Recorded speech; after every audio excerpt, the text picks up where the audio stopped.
треба працювати по кожному пункту. Наприклад, території у нас є, десь там щось тримається, на щось вони можуть піти і займатися в тому, тобто кожним пунктом все рівно займатися. Значить, скорочення нашого війська, ну, наша економіка без допомоги, а з допомогою важко. На наступний рік з весни поки ще немає фінансів на нашу підтримку. Між нами кажучи, скорочувати, можливо, нам прийдеться формувати паралельно якісь резервні там війська чи ну і так далі. Продумати ці питання, потім виставляти, що ми цим будемо займатися 10 років, скорочиться до 800 тисяч. І якщо буде там, скажімо, Росія себе відповідним чином поводити, якщо ні, все зупиняємо чи навпаки.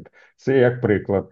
Ну і так по кожному пункту треба проходити і шукати ресурси, можливості, але ж просуватися важко, але просуватися. І зараз завдання нашої команди полягає в все ж пошуку. Ви бачите, як важко їм це дається.